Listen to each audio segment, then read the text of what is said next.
कर जाओ, क्योंकि हमारी सेटिंग परमात्मा से होना इसी मनुष्य जीवन में संभव है और किसी योनि में उससे हमारी सेटिंग नहीं हो सकती।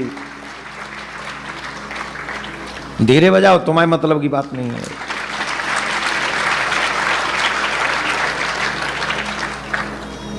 तो कहते थे हम अच्छे काम करें।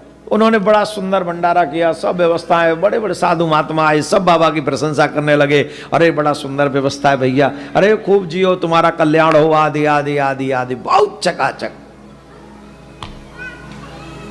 अब वो सोचने लगे कि चलो मैं इनका सारा कर्ज चुका देता हूं, जो भी लगा है सेवा। पूछ ली कितने की सेवा लेके चलता हूं, इतने तो है ही है जितना इन्होंने बोला था। तो वो छड़ी को खोलने के लिए गए, बोले एक बार और काउंट कर लूं। तो वो देखा तो उसमें तो सब अदृश्य था।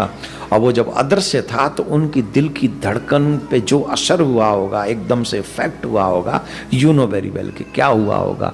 अब उसमें सोने की मोहरें नहीं थी, लोहे के सिक्के थे।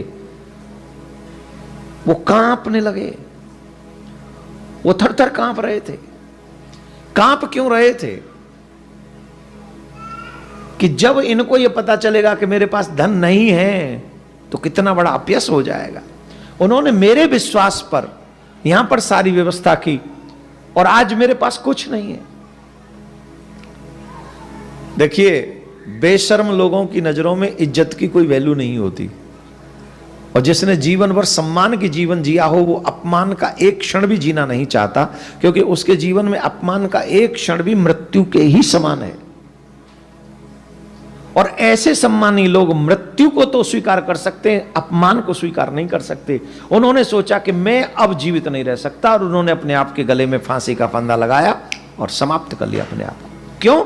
मैं उनको क्या जवाब दूंगा, मैं उनसे क्या जवाब दूंगा। और शाम को जब वो मंदिर में ये व्यवस्थाएं, बात फैल गई तो वो पुजारी जी को पता चला। वो बड़े अपसेट हो गए, बड़े परेशान हो गए। अरे राम राम राम राम, ये क्या हो गया। अब उनको पैसे की तो चिंता नहीं थी, पर इसका तो कोई है ही नहीं, इसका अंतिम संस्कार कौन करेगा। तो स्वयं पुजारी जी ने ही उनका अंतिम संस्कार किया।